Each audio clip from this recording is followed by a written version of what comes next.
கடவுள் இருக்கிறாரா? எனக்கு ஒரு கேள்வி நிறைய பேருக்கு, கடவுள் இருக்கிறாரா? கடவுள் இருக்கிறார் எத்தனை பேர் நம்புறீங்க? அல்லேலூயா. நம்பாதவங்க அப்படியே எழுந்து வெளியே போயிடலாம். ஆமென்.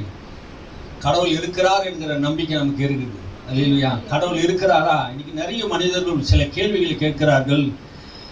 கடவுள் எப்போது தோன்றினார்? எப்போ ஆண்டவர் தோன்றினார்? கடவுள் எப்போ தோன்றினாரு? யாருக்காவது தெரியுமா? கடவுள் எப்போ தோன்றினார் என்று யாருக்காவது தெரியுமா? இன்னைக்கு மனிதர்கள் கேட்கிறார்கள். அவர்களுக்கு ஆரம்பமும் இல்லை, முடிவும் இல்லை, ஆதியும் இல்லை, அந்தமும் இல்லை. ஆமென். கடவுள் எப்போ தோன்றினார் தெரியுமா? யாருக்கும் தெரியாது. உலகம் தோன்றுவதற்கு முன்பாகவே அவர் இருக்கிறவராகவே இருக்கிறார். கடவுளை யாரும் உருவாக்கல. அப்ப கடவுள் யார்? உருவாக்கப்பட்டவர் அல்ல, அவர் இருக்கிறவராகவே இருக்கிறார். அவர் தான் உருவாக்கினவர், அவர் தான் சிருஷ்டிகர்த்தர். அல்லேலூயா. கடவுள் இருக்கிறார். கடவுள் உருவாக்கப்படல. மனுஷர்கள் கடவுளை என்ன பண்ணாங்க? உருவாக்கி வணங்குகிறார்கள். கடவுள் யார் என்பதை நாம் அறிய போகிறோம் இன்னைக்கு. அந்த மனுஷனை கடவுளை எப்படி ஒரு மனுஷனை ரட்சிக்கிறார், எப்படி மீட்கிறார், அவருடைய திட்டம் என்ன, அவருடைய தீர்மானம் என்ன, எல்லாத்தையும் குறித்து நம்ம இன்னைக்கு பார்க்கலாம்.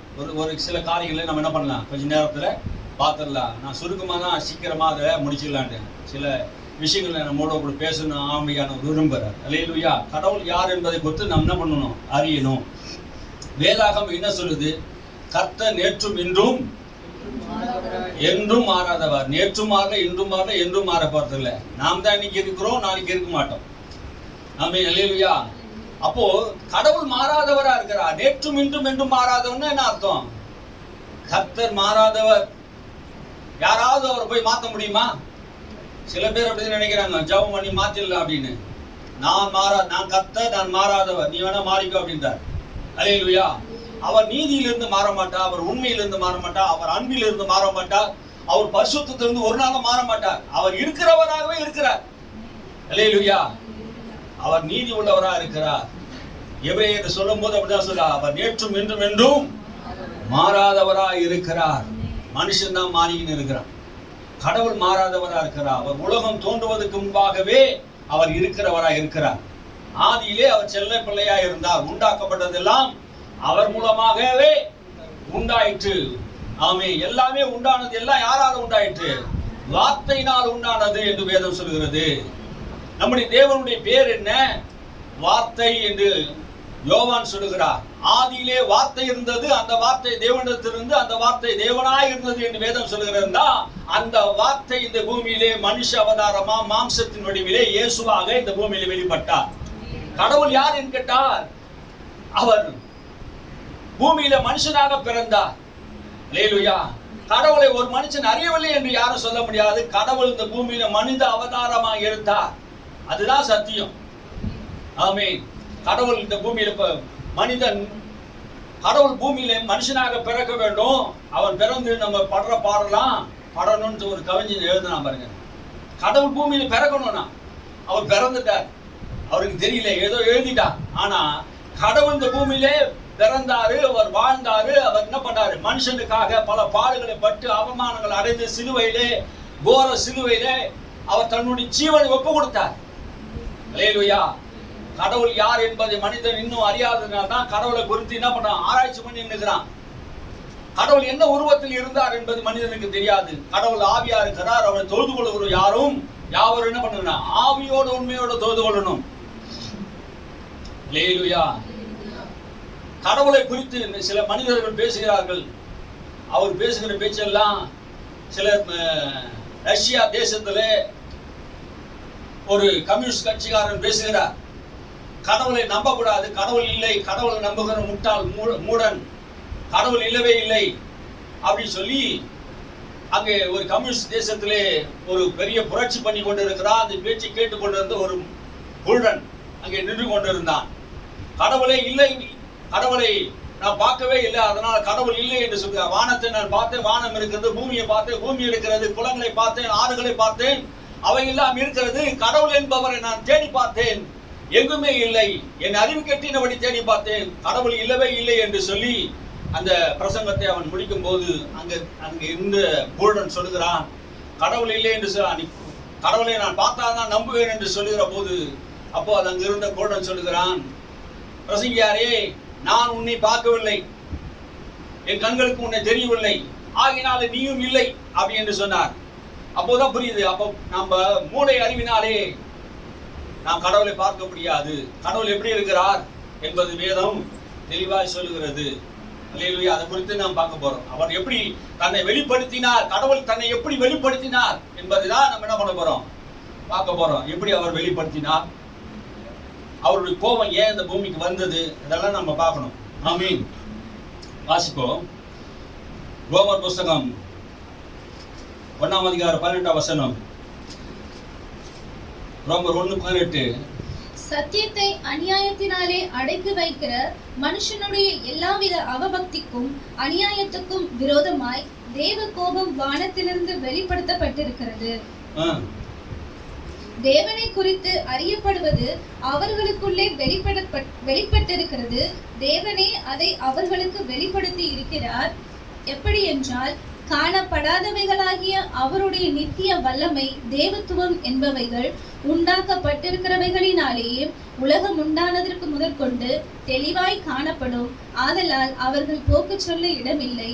அவர்கள் தேவனை அறிந்தும் அவரை தேவனென்று மகிமைப்படுத்தாமலும் ஸ்தோத்திரியாமலும் இருந்து தங்கள் சிந்தனைகளினாலே வீணரானார்கள். உணர்வில்லாத அவர்களுடைய இருதயம் இருளடைந்தது. ஆமீன். சத்தியத்தை அநியாயத்தினால் அடக்குகிற மனுஷர்கள். இன்னைக்கு எல்லா மனுஷரும் குற்றவாளிகள் என்பதுதான் வேதம் சொல்லுது. எல்லா மனுஷனும் குற்றவாளிகள். நான் யாரும் குற்றவாளி இல்லை, நான் பிறந்தது முதல் நான் நன்மை தான் செய்யறேன், நல்லது தான் செய்யறேன் அப்படி இருக்கிறாங்க. நான் எந்த தப்பும் செய்யலைங்க, நல்லா தான் கரெக்டா நான் இருக்கிறேன் அப்படின்னு சொல்ல சில மனுஷர்கள் என்ன பண்றாங்க, இருக்கதான் செய்யறாங்க. அதனால அவர் நீதிமன்றம் ஆயிடுவாங்களா? யோசிச்சு பாருங்க. நான் பிறந்ததுலேருந்து எந்த தப்பும் செய்யலை, எந்த அநியாயம் செய்யலை, யாருக்கும் நான் துரோகம் பண்ணலை, எந்த பொய்யும் பேசலை, எந்த கொலையும் பண்ணலை, யாருக்கு விரோதமாக நான் பேசலை. அப்படியாப்பட்ட மனிதர்கள் பூமியில் இருக்கிறாங்க கேட்டால் நல்ல மனிதர்களும் இருக்கிறார்கள். ஆகினால அவர் நல்லவர்கள் ஆகிடுவார்களா? நல்லவர்கள் இல்லை. வேதம் என்ன சொல்லுது? எல்லா மனுஷரும் குற்றவாளிகள் என்று தீர்க்கிறது. இதை இப்போ நம்ம படிக்க போகிறோம். சத்தியத்தை அநியாயத்தினால் அடக்கி வைக்கிற மனுஷர்கள், எல்லா விதமான அவபக்தி, அநியாயத்துக்கு விரோதமாக தேவ கோபம் வானத்திலிருந்து வெளிப்படுத்தப்பட்டிருக்கிறது. என்ன வெளிப்படுத்தப்பட்டிருக்குது? தேவ கோபம். எதனால தேவ கோபம் பற்றி எரிஞ்சது? எதனால இந்த பூமியில தேவன் கோபம் அடைந்தார்? தேவ கோபம் எதனால வருது? பாவம் ஒரு மனிதனுக்குள்ள வரும்போது அந்த பாவத்துக்கு தண்டனை தான் தேவ கோபம். பாவத்துக்கு தண்டனை தான் தேவ கோபம். தேவன் அன்புள்ளவர் தானே, எப்படி மனுஷனை அவர் தண்டிக்கலாம், எப்படி அவர் சாகடிக்கலாம் அப்படின்னு நம்ம கேள்வி கேட்போம். அவர் அன்புள்ள தேவன், அதே நேரத்தில் அவர் நீதி உள்ள தேவன், அவர் நியாயம் உள்ள தேவன். நியாயத்தையும் செய்யணும், அன்பையும் செய்யணும், நீதியும் செய்யணும். இப்போ பாவம் செய்து இந்த மனுஷனுக்காக அவர் என்ன செய்யணும்? தண்டிக்கையே ஆகணும். பாவம் செய்தா என்ன பண்ணணும்? தண்டனை அவருக்கு கொடுத்தே ஆகணும். அதனால இப்போ மனுஷன் என்ன செய்துட்டான்னா, சத்தியத்தை அநியாயத்தினால் அடக்கிற மனுஷன், சத்தியத்தை என்ன பண்ண அநியாயத்தினால் அடக்கிற மனுஷன் அவபக்தி. அவபக்தினா என்ன அர்த்தம்? அவபக்தினா பக்தி என்பது வேற, அவபக்தி என்பது வேற. பக்தினா என்னது, அவபக்தினா என்னது? சொல்லு பக்தா. பக்தினா என்னது, அவபக்தினா என்னது?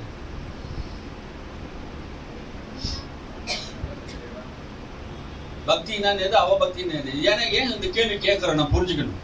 பக்தினா என்னது? உண்மையான தெய்வத்தை அறிந்து தொழுது கொள்வது பக்தி. அப்போ உண்மை இல்லாம ஒரு காரியத்தை நம்ம பக்தி என்று நினைச்சிட்டு கடவுளை தொழுது கொள்வது அவபக்தி. நீங்க அவபக்தியா ஆண்டவரை தொழுதுன்னா பக்தியா ஆண்டவரை தொழுது கொள்றீங்களா? அவபக்தினா என்ன சொல்லட்டுமா? தேவனுக்கு விரோதமான பாவம். தேவனுக்கு விரோதமான பாவம் தான் அவபக்தி. அப்படி தேவனுக்கு விரோதமான பாவம் எதுன்னா, தேவனை விட்டு விட்டு மனுஷன் கையினாலே செய்து ஒரு உருவத்தை என்ன பண்ணுவான், இது என் கடவுள், இதை நான் பூஜிக்கிறேன்னு சொல்லி ஆராதிக்கிறது. அது பேர் என்னது? அவபக்தி. அவபக்தினா என்னது? அவபக்தினா என்னது? மனுஷன் கையினால் செய்து என்ன பண்ணான், கடவுள் நீ தான் என்னை, நீ ரட்சி, என்னை காப்பாத்துன்னு சொல்லி அதை என்ன பண்றது, தொழுது கொள்வது அவபக்தி.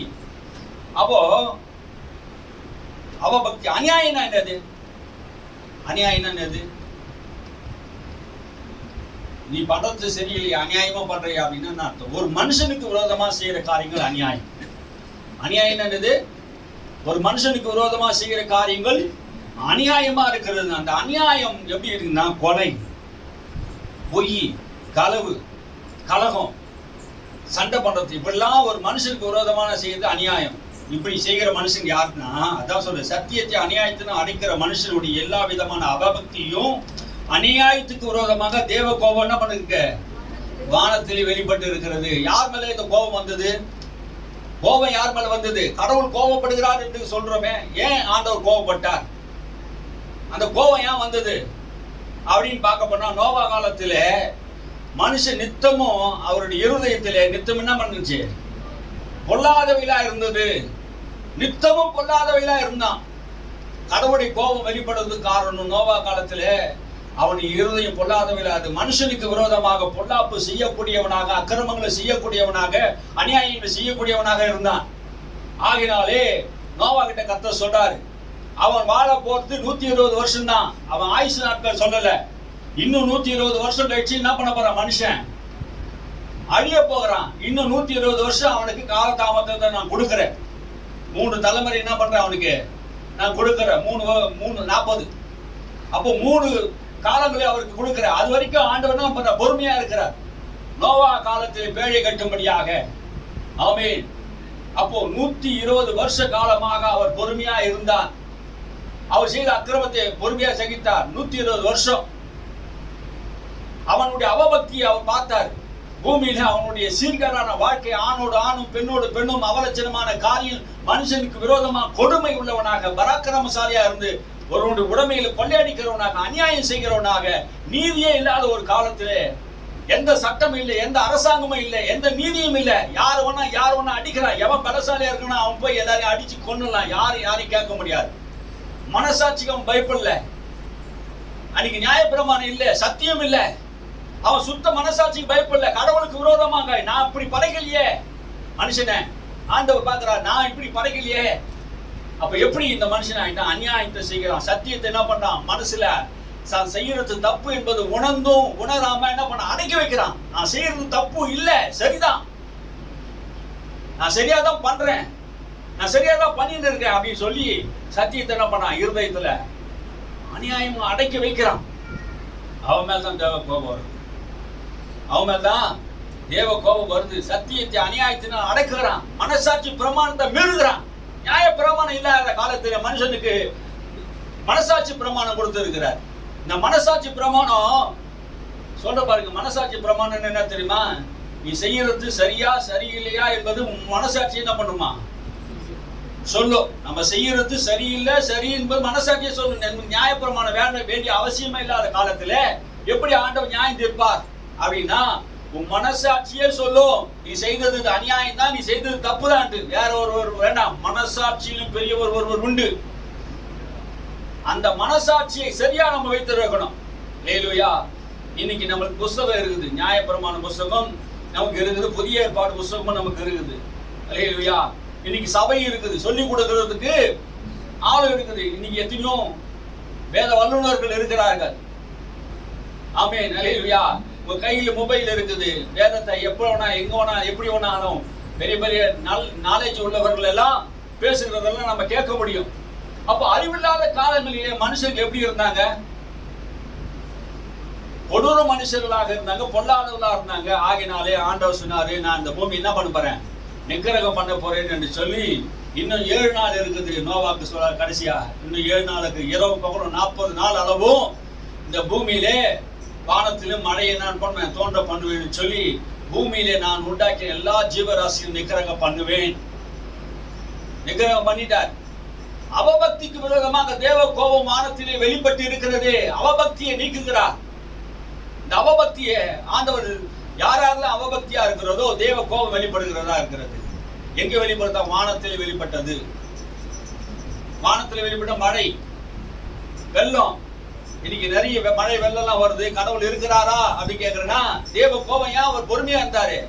மனுஷன் செய்கிற தப்பிதத்துக்கு தக்கதாக தேவன் என்ன பண்றாரு? தண்டனை கொடுக்கிறவரா இருக்கிறார். அல்லேலூயா. அவர் அன்புள்ளவர் தான், நீடி சாந்தம் உள்ளவர் தான், பொறுமை உள்ளவர் தான். ஆனா மிஞ்சின பாவத்தை கர்த்தர் அடக்கக்கூடியவரா இருக்கிறார். மனுஷன், அதாவது மிஞ்சின பாவம் சொல்லும்போது யாருக்குமே அடங்க மாட்டான். கடவுளுக்கே பயப்படாத ஒரு இருதயம். அந்த கோபத்தை என்ன பண்றாரு, அவன் மேல செலுத்துகிறார். இதுக்கப்புறம் அவன் பூமியில வாழ்ந்தானா பூமியில இருக்க மனுஷங்களும் கெட்டு போடுவாங்க. இன்னும் அநியாயம் அக்கிரமம் நடக்கும் என்பதற்காக தான் இந்த உலகத்தை தேவன் அழித்தார். அவபக்தியை என்ன பண்றாரு, அவபக்தினாலே தேவ கோபமானத்திலே வெளிப்படுத்தப்பட்டு இருக்கிறது. 19 வசனங்க.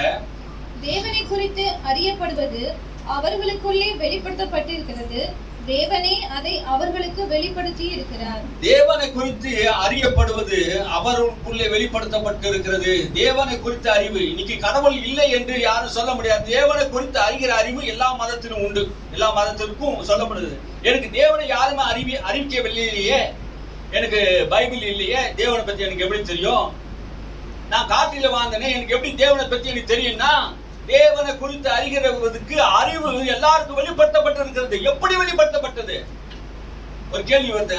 கடவுளை குறித்து ஒரு அறிவு பவுல் சொல்றாரு, கடவுளை குறித்த அறிவு எனக்கு கடவுளை பத்தி யாரும் சொல்லல அப்படின்னு யாரும் என்ன பண்ண முடியாது, சொல்ல முடியாது. அது வெளிப்படுத்தப்பட்டு இருக்கிறது. எப்படி வெளிப்படுத்தினார் அப்படின்னு கேட்டா அதுக்கும் பதில் சொல்றாரு.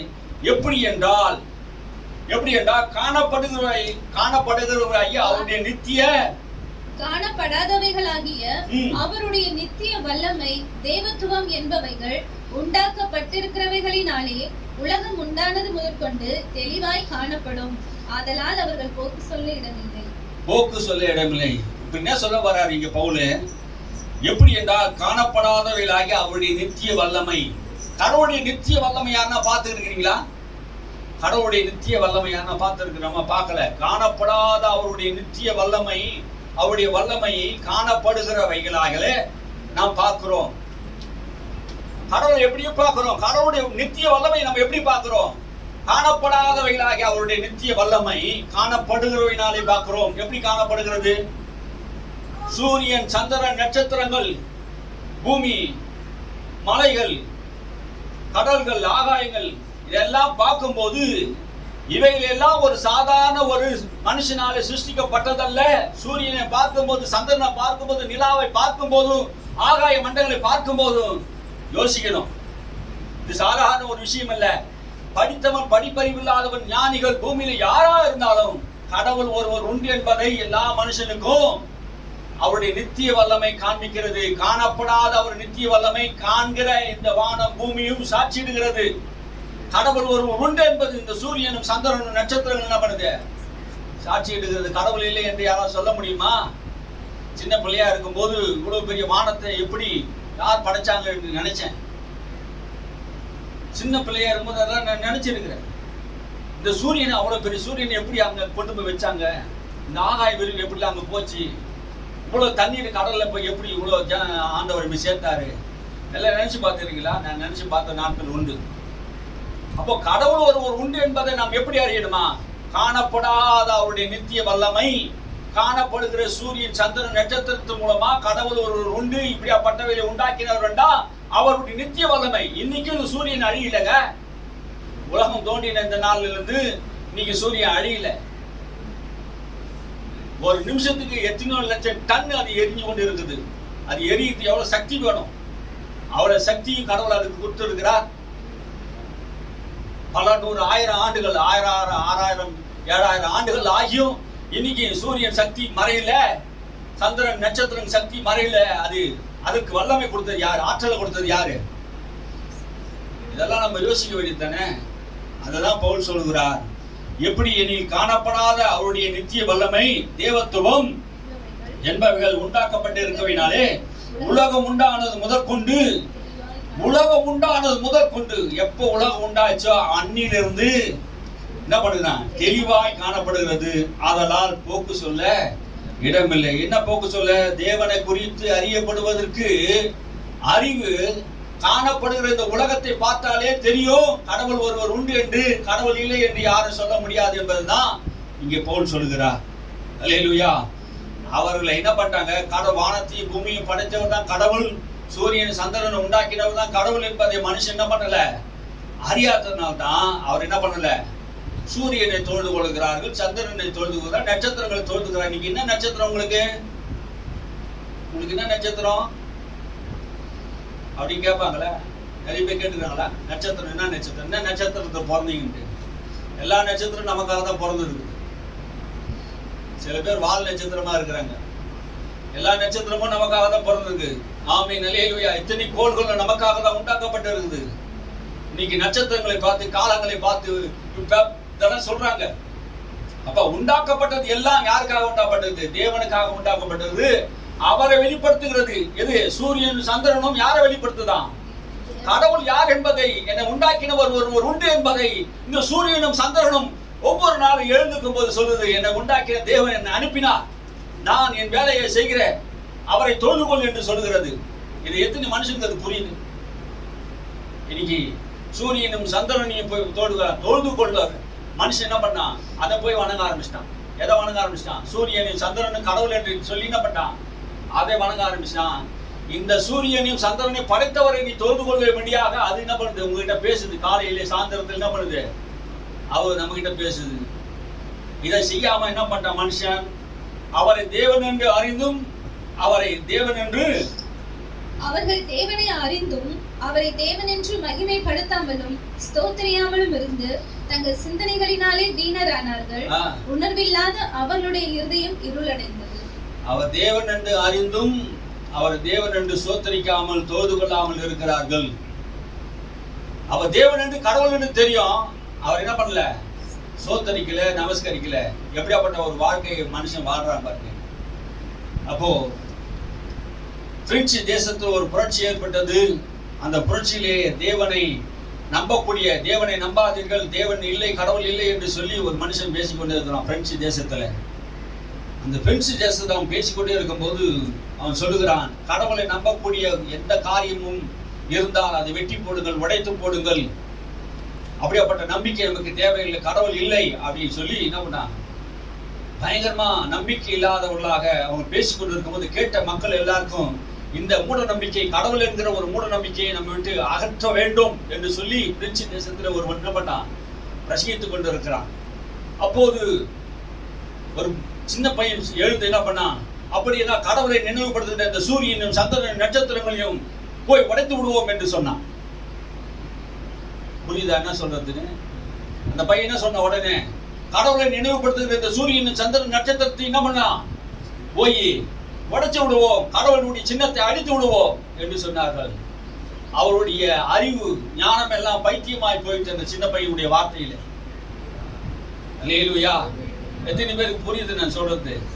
ஆமென், அல்லேலூயா. கடவுளை அழிக்க முடியாது, கடவுள் இருக்கிறவராக இருக்கிறார். ஆமென், கடவுள் இருக்கிறார். நம்முடைய தேவன் நம்மோடு கூட இருக்கிறவராக இருக்கிறார். வாசிங்க. அவர்கள் தங்களை ஞானிகள் என்று சொல்லியும் பைத்தியக்காரராகி அழிவில்லாத தேவனுடைய மகிமையை அழிவுள்ள மனுஷர்கள், பறவைகள், மிருகங்கள், ஊரும் பிராணிகள் ஆகிய இவைகளுடைய ரூபங்களுக்கு ஒப்பாக மாற்றினார்கள்.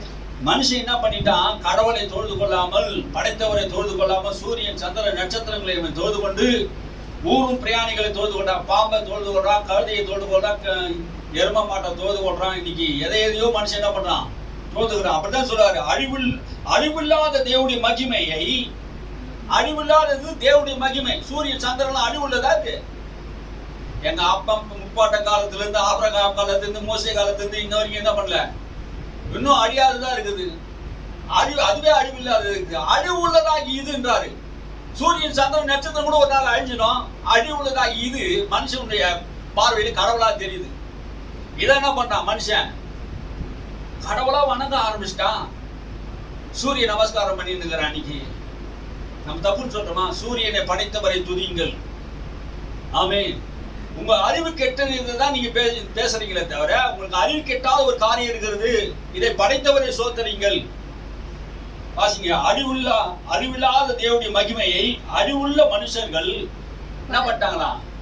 பறவைகளை வைத்தும் மிருகங்களை வைத்தும் ஊரும் பிரயாணிகளை வைத்தும் அவைகளுக்கு ரூபத்தை கொடுத்து அவைகளை என்ன பண்ணுகிறார்கள்? ஒப்பாக மாற்றி கடவுளுக்கு சமமாக மாற்றி இதுதான் என் கடவுள் என்று சொல்லி மனுஷன் என்ன பண்றான்? வணங்க ஆரம்பிச்சுட்டான். அதனால்தான் தேவ கோபம் வெளிப்படுதுன்றார். தேவ கோபம் எதற்காக வெளிப்படுகிறது? அறிவுள்ளதாகிய இது பொருட்களை வைத்துக் கொண்டு கடவுள் என்று சொல்கிறைய அவபக்தியை பேசுறிய. அவபக்தி தான் அது. கடவுளை விட்டு விட்டு விக்கிரக ஆராதனை செய்வது அவபக்தி.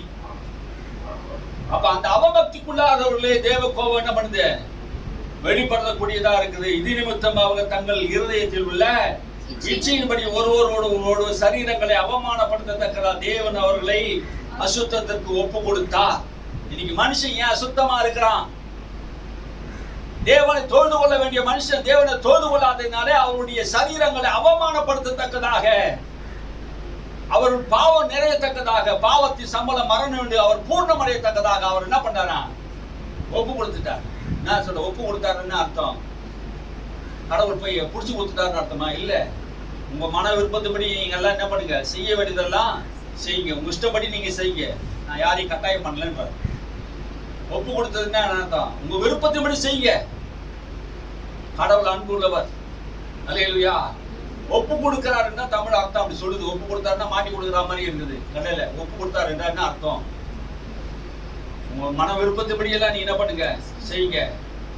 அவரை தேவன் என்று அறிந்தும் அவரை சோத்தரிக்காம நமஸ்கரிக்காமல் மனுஷன் என்ன பண்ணான்? ஊரும் பிரயாணிகளையும் உருவத்தையும் வரைந்து இதுதான் என் கடவுள் என்று சொல்லி அவைகளை நீ வணங்கும் போது அதனால தேவ கோபம் வெளிப்படுது. அதான் சொல்ல, இது நிமித்தம் உங்கள் தங்கள் இருதயங்களை இச்சையின்படி சரீரங்களை அவமானப்படுத்தத்தக்கதாக, சரீரங்களை அவமானப்படுத்ததாக விபச்சார வேஷத்தனம் அசுத்தமான வாழ்க்கை உலகம் முழுவதும் இருக்குது. கர்நாடகா மாநிலத்துல போன வாரத்தில் 2 லட்சம் பேருக்கு HIV நோய் இருக்குது. மாணவர்களுக்கு அவமானப்படுத்தத்தக்கதாக.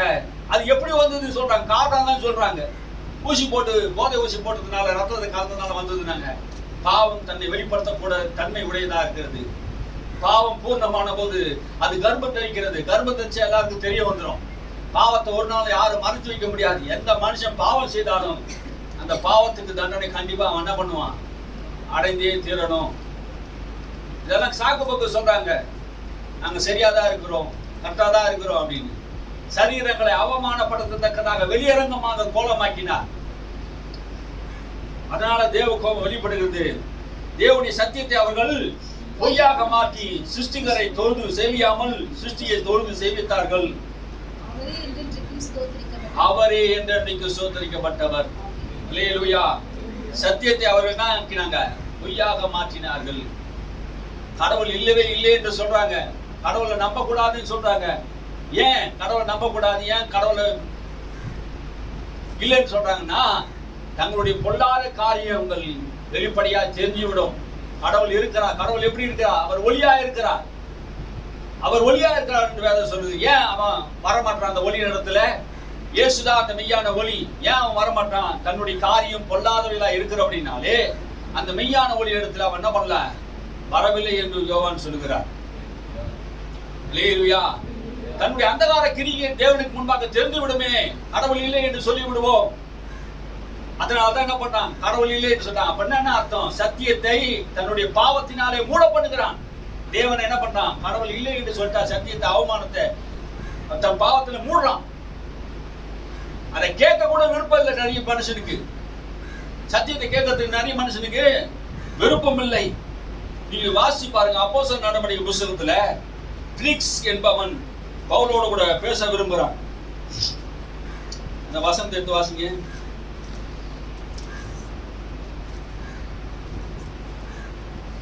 இருபத்தி 4ஆம் அதிகாரம். நீங்க அப்போஸ்தலர் 24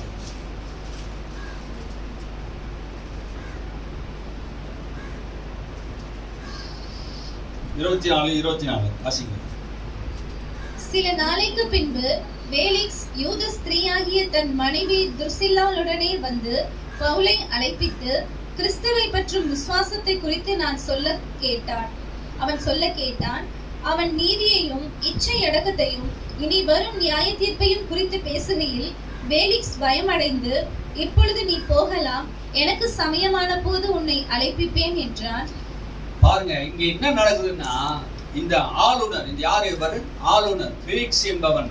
இங்க ஆளுநர், அவன் மனைவி துசில்லா என்பவர் என்ன பண்றாங்க? 2 பேரும் அப்போஸ்தலனாகிய பவுலிடத்திலே ஒரு செய்தி கேட்க விரும்புகிறார். அது என்ன செய்யலைன்னா, பவுல் கிறிஸ்துவை பற்றி விசுவாசத்தை குறித்த காரியங்களை நான் பவுலுடைய வாயில கேட்கணும். ஏன்னா பவுல் எல்லா இடத்துலயும் அப்படி பேசுகிறது எல்லாரும் என்ன பண்றாங்க, அவ்வளோ ஞானமா அந்த வார்த்தை அவ்வளவு ஞானம் உள்ளதா இருக்குது, அறிவுள்ளதா இருக்கிறது, தேவ பக்திக்கு ஏதுவா இருக்கிறது என்பது அதை பற்றி பேசிட்டே இருக்கிறாங்க பாருங்க. அப்போ இந்த ஆளுநருக்கும் அவன் மனைவிக்கு என்ன வருது, ஒரு ஆசை வந்துடுச்சு. என்ன ஆசைன்னா, பவுல் பேசுவதை கேட்கணும். என்ன பேசுகிறார் பவுல்? கிறிஸ்துவை பற்றிய விசுவாசத்தை குறித்து அவன் சொல்ல கேட்க வேண்டும். கிறிஸ்துவை குறித்து அவன் சொல்ல கேட்கணும் என்று கூப்பிட்டு பேசுறாங்க. அவன் பேசுகிறான். என்ன பேசுகிறான்? நீதியை குறித்து, இச்சை அடக்கத்தை குறித்து, இனி வரப்போகிற நியாய தீர்ப்பை குறித்து பேசுகையிலே பெலிக்ஸ் பயம் அடைந்தான். எதை குறித்து அவன் பேசுகிறான்? இன்னைக்கு நிறைய பேருக்கு கேட்க மனசு இல்லை. சத்தியத்தை சொல்லும் போது பாவத்தில் இருந்து மனம் திரும்ப வேண்டும், ஆண்டவர் பாவிகளை ரட்சிக்க விரும்புகிறார் என்று சொல்லும் போது அவன் பயமடைகிறான். இச்சை அடக்கத்தை குறித்து பேசுகிறான், நியாயத்தை குறித்து பேசுகிறான், லஞ்சம் வாங்க கூடாது, பாவம் செய்யக்கூடாது, அதிகாரியாகி அவனுக்கு முன்னாடி பேசுகிறான். நீதியை குறித்து பேசுகிறான். எது நீதி, எது அநியாயம்? நீ ஒரு ஆளுநரா இருந்து நீ நீதியை செய்யல, அநியாயம் செய்கிற, அக்கிரமம் செய்கிற, இச்சை அடக்கம் வேணும். இச்சை அடக்கம் இல்லாதவங்க தான் இன்னைக்கு நிறைய பேர் என்ன பண்ணாங்க, இச்சை அடக்கம் இல்லாதவங்க தான் இன்னைக்கு நம்ம பார்க்குறோம் பூமியில். சென்ற ஆட்சிக்கு முன்னாடி ஒருத்தர் ஒரு ஆட்சி பிடிப்பதற்காக கூவத்தூருக்கு போனாங்க. இச்சை அடக்கம் இல்லாதவர்கள் தான் இன்னைக்கு தேசத்தில் இருக்கிறாங்க. பாவம் நிறைந்தவர்கள் தான் தேசத்தில் இருக்கிறாங்க. பொல்லாதவர்கள் தான் தேசத்தில் இருக்கிறாங்க. இந்த இச்சை அடக்கத்தை குறித்து, பாவத்தை குறித்து, நீதி குறித்து பேசின போது அந்த பிலிஸ் இருக்கிற ஆளுநருக்கு பயம் வந்துச்சு. நீ பேசுறது சொல்றதெல்லாம் பயம் வந்த உடனே என்ன ஆயிடுச்சு அவனுக்கு, நீ போகலாம், நீ போயிடு. ஏன்னா நீ பேசுற வார்த்தை எனக்கு பயமா இருக்குது. நியாய தீர்ப்பு பேசுறியே, எனக்கு தண்டனை கொடுத்து பேசுறேன். நான் தான் எல்லாருக்கும் தண்டனை கொடுத்தேன், நான் தான் நீதியை செய்தேன். ஆனா எனக்கு நியாய தீர்ப்பு பத்தி பேசுறியே, கடவுளை குறித்து பேசுவதற்கு அவருக்கு அனுமதிக்கல. என்ன பண்றாங்க, சத்தியத்தை அநியாயத்தினால் அடக்கி வைக்கிறாங்க. அவனுக்கு அதிகாரம் இருக்குது. இனி அவன் பேச்சு கேட்க வேண்டிய அவசியம் கிடையாது, நீ போப்பா. அவன் தான் கூப்பிட்டு கேட்டான். அவன் சத்தியத்தை சொல்றதுனால என்ன பண்றாங்க, கேட்க மனதில் ஆதவளா இருக்கிறார்கள். நிறைய பேர் என்ன பண்ண, கேட்க மனதில்லை. தேவ கோபம் வெளிப்பட்டு இருக்கிறது. தேவ கோபம் எப்படி வெளிப்பட்டுச்சு? நோவா காலத்தில் வெளிப்பட்டுச்சா? வெளிப்பட்டுச்சு. ஒரிசாவில் 1999 கிரகாம் ஸ்டைல் என்கிற அவருடைய ஊழியம் நடந்தது. கிட்டத்தட்ட அவருக்கு 35 வருஷமா அந்த ஒரிசாவில் ஊழியத்தை செய்தார். என்ன ஊழியம் செய்தா, நான் குஷ்டரோகிகள் என்ன பண்றாரு, குஷ்டரோகிகளுக்கு அவங்க ஊழியம் செய்தார்கள். அவரும் அவர் மனைவியும் 3 பிள்ளைகளும் என்ன பண்ணாங்க, அவங்களுக்கு ஊழியத்தை செய்தார்கள். அப்படியாப்பட்ட காலத்தில் அவர்கள் என்ன பண்ணாங்க, ஒரிசா மாநிலத்தில் ஊழியத்தை செய்த போது நைட்டு இரவு 2 மணிக்கு, ஜனவரி 23ஆம் தேதி நைட்டு இரவு 2 மணிக்கு என்ன நடந்தது, அவர் ஜீப்போட வச்சு என்ன பண்ணிட்டாங்க, ஜீப்போட வச்சு கொளுத்திட்டாங்க. ஆனால் கொளுத்தினதுனால என்ன நடந்ததுன்னா, அந்த அம்மா அவர் மனைவி கிரகாம் ஸ்டெயின், அவங்க என்ன சொன்னாங்க, கிரகாம் ஸ்டெயின் அவங்க பேர் என்ன சொல்றாங்க, அவங்க என்ன சொன்னாங்க, நான் கொலைகாரனை நான் மன்னிக்கிறேன், கிறிஸ்து மன்னிக்கிறது போல நான் என்ன பண்றேன், அவங்கள மன்னிக்கிறேன். பெத்த பிள்ளைங்க 2 பிள்ளையும், திமோத்தேயு, பிலிப்பு, 10 வயசு 6 வயசு தான் அந்த பிள்ளைங்களுக்கு. தன் கணவன் இங்கிலாந்து தேசத்தை சேர்ந்தவர். அவர் இந்த ஊழியத்தை செய்த போது அவங்களை கொலை செய்ததுனால இவங்களை என்ன பண்ணாங்க, கிறிஸ்து அன்பு அவர் நினைச்சதுனால அவங்களை மன்னிச்சு விட்டுறேன்னு சொல்லிட்டாங்க. ஆனால் 8 மாதம் கழிச்சு ஒரிசா மாநிலம் பெரிய சூறாவளி பெரும் வெள்ளம் கிட்டத்தட்ட 10,000 பேர் வீடுகள் எல்லாம் நாசமாய் 10,000 பேர் செத்து போயிட்டாங்க. தேவ கோபம் வெளிப்பட்டது. நீதிமான்களோட ரத்த பூமியிலே, பரிசுத்தவான்கள் ரத்த பூமியில இருந்து எப்போது என் ஆண்டவரே இந்த ரத்தத்துக்கு நியாயம் செய்வீர் என்று வெளிப்படுத்த 6ஆம் அதிகாரத்தை கூப்பிடுது. எப்போது ஆண்டவரே நீதிமான்களுடைய ரத்தத்துக்கு பதில் செய்வீர் என்று கூப்பிடுது. ஆண்டவருடைய நீதியை செய்கிறவராக இருக்கிறார். அவங்களுடைய அக்கிரமம் பெரிதான போது ஆண்டவர் அந்த தேசத்தை நீதி செய்தார் என்று சில வேத வல்லுநர்கள், தேவ பக்தி உள்ள பரிசுத்தவான்கள் சொல்லுகிறார்கள். அது உண்மைதான் என்பதை நான் நம்புறேன். அது நடந்தது. எங்க கண்ணிலே நாங்க பார்த்தோம். ஒரிசா மாநிலத்தில் நடந்த சம்பவத்தை டிவி, பத்திரிகை, நியூஸ்ல நாங்க பார்த்தோம். அப்போ கடவுள் நியாயம் செய்கிறார். எப்படி நியாயம் செய்கிறார்? வெள்ளத்தின் மூலமாக.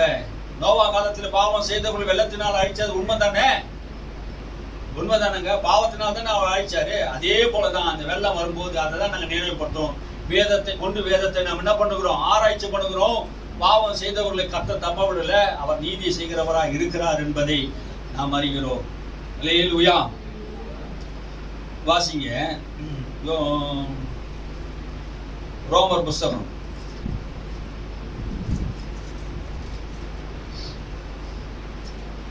நிறைய விஷயங்கள் நம்ம எழுதி இருக்கிறோம். ஆனால் எதை சொல்லணும்னு நான் ஃபில்டர் பண்ணி பேச வேண்டியதாகுது. அதுக்கெல்லாம் நேரம் இல்லையேன்ட்டு யோசிச்சுக்கிறேன். தேவ கோபம் என்னாகும் புஸ்தகத்திலேயே நம்ம வெளிப்பட்டு இருக்கிறத பார்க்குறோம். கோராகு கலகம் செய்த போது தேவனுக்கு விரோதமாக, மோசேக்கு விரோதமாக கலகமான வார்த்தைகள் பேசின போது என்னாகும் புஸ்தகம் 16:47 நீ வாசித்தீங்கன்னா, அன்னைக்கு அந்த கொள்ளை நோய் வந்ததுனாலே 16,700 பேர் அன்னைக்கு செத்தாங்க. கொள்ளை நோய். அப்போ கொள்ளை நோய், இது கொள்ளை நோய் மூலமாக தேவ கோபம் என்ன பண்ணுது? வெள்ளத்தினால வெளிப்படுது, கொள்ளை நோயினால் வெளிப்படுது, யுத்தத்தினால வெளிப்படுது. அப்போ இன்னைக்கு நடக்குது. கடைசி நாட்கள் என்ன நடக்கும்? யுத்தங்களும் யுத்த செய்திகளும் கேள்விப்படிகள் அப்படின்னு சொன்னாரு. அப்ப கடைசி நாட்கள் வரும்போது பாவம் பெருகின இந்த நாட்களிலே, மனுஷகுமாரன் வருகை நாட்களிலே, நோவா காலத்தில் நடந்தது போலவும் மனுஷகுமாரனுடைய நாட்களிலும் நடக்கும். அப்ப இனி ஒரு பெரு வெள்ளம் வருது, இன்னைக்கு பெரு வெள்ளம் வருது, புயல் வருது. காரணம் என்ன? தேவ கோபம் வெளிப்படுகிறத நான் பார்க்க முடியுது. அப்ப தேவ கோபம் வெளிப்படுத்தி அது நியாயம் செய்வதற்காக வந்ததா? இல்ல, மனுஷன் மனம் திரும்ப வேண்டும். ஏன் அந்த கோபம் வருது? மனுஷன் தப்பு செய்து அந்த கோபத்தை என்ன பண்ண தேவன் வெளிப்படுத்த வேண்டியதுக்காக என்ன பண்ண காட்டுறாரு. அதுதான் என்ன பண்றாரு. மனுஷனுக்கு இது புரியல. மனுஷனுக்கு இது என்ன பண்ணல, இந்த சத்தியம் புரியல. மனம் திரும்ப வேண்டும் என்பதுதான் தன்னுடைய கோபத்தை அவருக்கு வெளிப்படுத்துறார். இது மாதிரி செய்யக்கூடாது, இது மாதிரி அநியாயம் பண்ணக்கூடாது, இப்படி அநியாயம் பண்ணா மனுஷனுடைய வாழ்க்கை இப்படிதான் நிலைமை மாறும் என்பது தான் இந்த கொள்ளை நோய்களும் வெள்ளங்களும் யுத்தங்களும் யுத்த செய்திகளும் நம்ம கேள்விப்பட்டு கொண்டு இருக்கிறோம். நற்செய்தி என்னன்னா, தேவ கோபம் ஒரே தீர்வு என்னன்னா, இயேசு சிலுவையில அந்த தேவ கோபத்தை தீர்த்து விட்டார். இன்னைக்கு நம்ம பேசுறது பழைய ஏற்பாட்டு பேசுறோம், புதிய ஏற்பாட்டு பிரசங்கத்துக்கு வரோம். அந்த தேவ கோபம் நல்ல செய்தி என்னன்னா, தேவ கோபம் என்ன பண்ணிட்டாரு? அந்த கோபத்தை இயேசு கிறிஸ்து மேல அந்த கோபத்தை பிதா என்ன பண்ணிட்டார்? காட்டிட்டார். அல்லேலூயா, அல்லேலூயா. நாம் அடைய வேண்டிய அந்த ஆக்கினை தீர்ப்பை இப்ப இயேசு மேல அந்த கோபத்தை தீர்த்துட்டார். தேவ கோபம் வெளிப்பட்டது. அந்த கோபம் கல்வாரி சிலுவையிலே இயேசு மேல் கொட்டப்பட்டது. அதனால்தான் அவர் நரகத்துக்கு போனார். அதனால்தான் அவர் பாவத்தை சிலுவையில சுமந்தார். அதனால்தான் சிலுவையில நம்முடைய சாபத்தை சிலுவையில சுமந்தார். கார் இருள் சூழ்ந்தது காரணம் என்ன? கைவிடப்பட்ட காரணம் என்ன? ரத்தம் எல்லாம் சிந்தப்படுறது காரணம் என்ன? ஒரே ஒரு காரணம், தேவ கோபம் அவர் மேல ஊட்டப்பட்டது. அல்லேலூயா. ரோமர் புஸ்தகம் 3ஆம் அதிகாரம் 25ஆம் வசனத்தை வாசிப்போம். ரோமர் புஸ்தகம் 3:25. தேவன் பொறுமையாய் இருந்த முற்காலத்தில் நடந்த பாவங்களை தாம் பொறுத்து கொண்டதை, நோவா காலத்தில் இருந்து இயேசு கிறிஸ்துவின் பிறப்பின் காலம் வரைக்கும் தேவன் என்ன பண்ணாரா? எல்லா காலத்திலும் பொறுத்து கொண்டதை குறித்து தம்முடைய நீதியை காண்பிக்கும் பொருட்டு, தம்முடைய நீதியை காண்பிக்கும்படிக்கு. அப்படின்னா என்ன அர்த்தம்? தம்முடைய நீதியை காண்பிக்கும்படி இயேசு கிறிஸ்து மூலமாக இந்த உலகத்துக்கு நீதியை வெளிப்படுத்த தேவன் விரும்பினார். ஒரு மனுஷனுக்கு தேவ நீதி வேண்டும். அந்த நீதி எங்க வைத்திருக்கிறார்? சுவிசேஷத்துல வைத்து இருக்கிறது என்று சொல்றார். இது எங்க வச்சிருக்கிறான் இந்த நீதிய? பவுல் சொல்றாரு, வாசிங்க. பவுல் சொல்றாரு 17ஆம் வசனம் 1:17, விசுவாசத்தினால் நீதிமான் பிழைப்பான் என்று எழுதியிருக்கிறபடி விசுவாசத்தினால் உண்டாகும் தேவ நீதி விசுவாசத்துக்கென்று அது சுவிசேஷத்திலே வெளிப்படுத்தப்பட்டிருக்கிறது. சுவிசேஷத்திலே தேவ நீதி வெளிப்படுத்தப்பட்டிருக்கிறது. அல்லேலூயா. இந்த தேவ கோபத்திலிருந்து ஒரு மனிதன் தப்பித்துக் கொள்ள வேண்டும் என்றால் இது சுவிசேஷத்திலே தேவ நீதி வெளிப்படுத்தப்பட்டிருக்கிறது. இயேசு கிறிஸ்துவே அந்த சுவிசேஷமா இருக்கிறார். யார் மேல அந்த விசுவாசம் வேணும்? இயேசு மேல இருக்கிற அந்த விசுவாசம் யாராருக்கெல்லாம் அந்த விசுவாசம் வருதோ அவர்கள் எல்லாம் இந்த தேவ கோபத்திலிருந்து விடுதலையாக்க முடியும் என்பதுதான் சுவிசேஷம். அல்லேலூயா. தேவ கோபம் வெளிப்பட்டது. ஆனா இப்போ அந்த தேவ நீதி வெளிப்படுத்தப்பட்டிருக்கிறது. இப்போ தேவ கோபத்தை நாம் என்ன பண்ண தப்பித்துக் கொள்வதற்கு ஒரு வழியை வைத்தாரு. அது என்னன்னா விசுவாசம். அல்லேலூயா. புரியுதுங்களா? இப்ப விசுவாசம் என்கிற ஒரு சத்தியத்தை ஆண்டவர் என்ன பண்றாரு? நமக்கு சொல்றாரு. என்ன விசுவாசம்? இயேசு கிறிஸ்துவே நம்முடைய நீதியா இருக்கிறார். நம்முடைய பாவத்தையும் அக்கிரமத்தையும் அவர் சிலுவையில் சுமந்தா பாவம் அறியாத அவரை பிதா பாவமாக்கி நீதி அறியாத நம்மை கிறிஸ்து இயேசுவை விசுவாசத்தினாலே கொண்டிருக்கிற நமக்கு நீதியை உண்டாக்கி இப்படி தேவ திட்டத்தை நமக்கு வெளிப்படுத்தி இருக்கிறார். அல்லேலூயா. அந்த கோபாக்கினி தண்டனையிலிருந்து நம்ம விடுதலையாக்குவதற்கு ஒரே ஒரு விஷயம், இயேசுவை விசுவாசிக்கிறது தான். அல்லேலூயா. தேவன் பொறுமையா இருந்த ஒரு காலத்திலே நடந்த பாவங்களை தாம் பொறுத்து கொண்டதை குறித்தும் தம்முடைய நீதியை காண்பிக்க பொருட்டாகவும், எப்படி தம்முடைய நீதி காண்பித்தார்? சிலுவையிலே பார், என்னுடைய குமாரனை சிலுவையில் அறையிறேன், பாவத்துக்கு தண்டனை, பாவத்தின் சம்பளம் மரணம், இயேசுவை நான் மரணத்துக்கு ஒப்பு கொடுக்கிறேன். ஒரே பேரான குமாரனை ஒப்பு கொடுத்து அவர் சிலுவையில் அறைந்து நீதியை வெளிப்படுத்துகிறார். நியாயப்பிரமாணம் கேட்கிறது, பாவத்தின் சம்பளம் மரணம், தோ நியாயப்பிரமாணமே என்னோட குமாரனை எல்லா பாவத்துக்கு தண்டனை நான் ஒப்பு கொடுக்கிறேன். அல்லேலூயா. இயேசு அந்த நியாயப்பிரமாணத்தை எல்லாம் என்ன பண்ணிட்டாரு? நிறைவேற்றி முடித்துட்டார். அல்லேலூயா. எத்தனை பேருக்கு புரியுது? நியாயப்பிரமாணம் குற்றவாளி, தண்டனைக்குரியவன், நீ பாவமான மனிதன், ஆக்கினி தீர்ப்புக்குள்ளவன் என்று சொல்லுச்சு. ஆனா இயேசு என்ன சொல்றாரு? நான் அந்த பாவத்தையும் அந்த அக்கிரமத்தையும் சாபத்தையும் சிலுவையில் ஏற்றுக்கொண்டு, நீ குற்றவாளி அல்ல, நீ நீதிமான், என்னை விசுவாசித்தா நீதிமான், என்னை விசுவாசித்தால் பிழைப்பா என்று வேதம் சொல்கிறதே, அதுதான் அந்த அர்த்தம். இயேசுவை விசுவாசித்தா பிழைப்ப. அந்த ஆக்கினி தீர்ப்பு, தேவ கோபத்திலிருந்து உன்னை தப்பிக்க வைப்பது ஒரே ஒன்று, ஆட்டுக்குட்டியானோட ரத்தமும் இயேசு மேல இருக்கிற விசுவாசமும். அல்லேலூயா. அவர் பொறுமையா இருந்து பொருட்டு தாம் நீதி உள்ளவரும், யாரே? இயேசு கிறிஸ்து நீதி உள்ளவரும், இயேசுவிடத்திலே விசுவாசம் வைக்கிறவனை நீதிமானாக்குறவராய் விளங்கும்படி. நீதிமானாக்கும்படி விளங்கும்படி அப்படின்னா என்ன அர்த்தம்? அவர் என்ன பண்றாரு? மறுபடியும் வாசிங்க. இயேசுவிடத்திலே தாம் நீதி உள்ளவரும் இயேசுவினிடத்தில் விசுவாசமாய் இருக்கிறவனை நீதிமானாக்குகிறவருமாய் விளங்கும்படி இக்காலத்திலே தமது நீதியை காண்பிக்கும் பொருட்டாகவும், கிறிஸ்து இயேசுவினுடைய இரத்தத்தை பற்றும் விசுவாசத்தினாலே பலிக்கும் கிருபாதார பலியாக அவரையே ஏற்படுத்தினார். அல்லேலூயா. தாம் நீதி உள்ளவர், அவர்தான் நீதி உள்ளவர். இயேசு கிறிஸ்து மேல் விசுவாசமா வைக்கிறவர்கள் யாவரையும் நீதிமானாக மாற்றுகிறவரும் அவர்தான். புரியுதுங்களா? வேதமே முடிஞ்சிச்சு. அல்லேலூயா. வேதம் என்ன செய்ய வந்ததோ, சொல்ல வந்ததோ, அதை என்ன பண்ணிட்டாரு பவுல்? சுருக்கமா சொல்லிட்டாரு. அவர் மேலே, அவர் தான் நீதி உள்ளவர், அவர் மேல விசுவாசமா இருக்கிற அத்தனை பேருக்கும் நீதிமானா மாத்துகிறவர் யாரு? இயேசு கிறிஸ்து. அல்லேலூயா. நீ எத்தனை முறை இந்த சத்தியத்தை கேட்டாலும் இந்த சத்தியம் உன்னை உயிர்ப்பிக்கும். ஆமென். அல்லேலூயா. நீ 1000 முறை கேட்டாலும் சத்தியம் ஒண்ணு என்ன பண்ணாது? சோர்ந்து போக பண்ணாது. உன் ஆவி ஒன்னும் பலப்படுத்தும். அவர் தான் நம்ம நீதிமான் ஆக்கிறார். பைபிள் முழுவதும் நம்மை தேவ நீதிமான் ஆக்கி இருக்கிறார் என்ற சத்தியத்தை தான். தேவ கோபத்திலிருந்து எப்படி தப்பித்துக் கொள்ள முடியும் அப்படின்னா, இயேசு விசுவாசிக்கிற விசுவாசத்தினால. மேல வாசிங்க. கிறிஸ்துவுடைய ரத்தம் மற்றும் விசுவாசத்தினாலே பலிக்கும் தேவ கிருபையை கிருபாதார பலியாக அவரையே ஏற்படுத்தினார். ஆமா. கிருபாதார பலியாரு? இயேசு கிறிஸ்து. நமக்காக ஒருவர் பலி செலுத்த வந்தார். அவர் என்ன பண்ண? தானே முன் வந்து என்ன பண்ணிட்டாரு? கிருபாதார பலினா என்ன? தானே முன் வந்து உலகத்தில் இருக்க எல்லா பாவத்தையும் நானே சிலுவையில் சுமந்து பாவத்தை போக்குற ஒரு கிருபாதார பலி. அல்லேலூயா.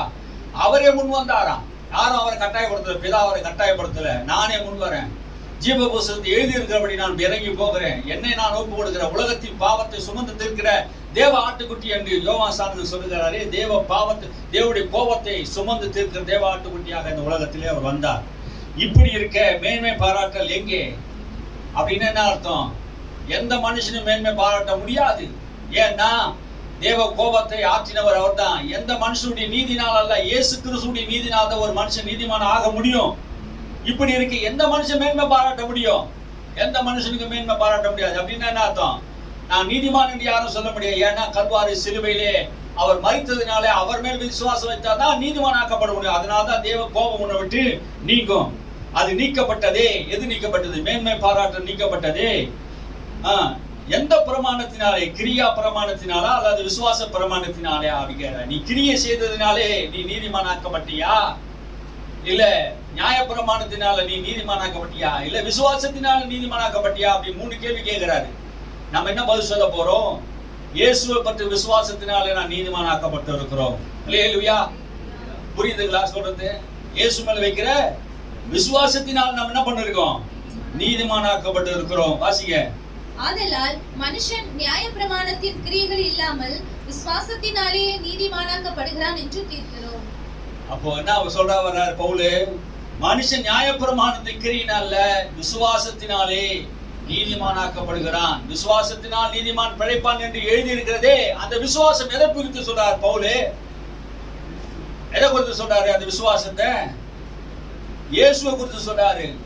16:1-14 சொல்லு, கிறிஸ்துவின் சுவிசேஷத்தை குறித்து நான் வெட்கப்படே, முன்பு யூதரிலும் கிரேக்கரிலும் விசுவாசிக்கிற எவனோ அவனுக்கு ரட்சிப்பு உண்டாக இது தேவ பலனாய் இருக்கிறது.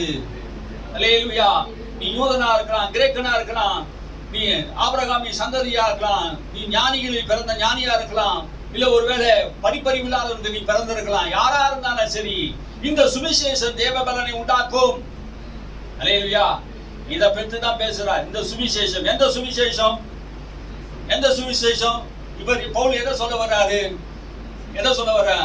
கிறிஸ்து இயேசுவை குறித்து தேவன் 4ஆம் வசனத்தை வாசிங்க. கிறிஸ்து இயேசுவை குறித்து தேவன் தம்முடைய தீர்க்கதரிசி மூலமாக வேத வாக்கியங்களை முன்னே நம்முடைய பரிசுத்த வேதாகமங்களில் முன்னே தம்முடைய சுவிசேஷத்தை பற்றி வாக்குத்தத்தம் பண்ணினபடி கர்த்தராகிய இயேசு கிறிஸ்துவானவர். வாக்குத்தத்தம் பண்ணினாரே, அந்த தீர்க்கதரிசி சொன்னாங்களே, அது யாருன்னா கர்த்தராகிய இயேசு கிறிஸ்துவை குறித்து தான் சொன்னாங்க என்று பவுல் சொல்றார். வாசிங்க. அவர் எப்படி வந்தாராம்? மாம்சத்தின்படி, உங்க குலத்திலே மாம்சத்தின்படி தாவீது சந்ததியில் பிறந்தார்.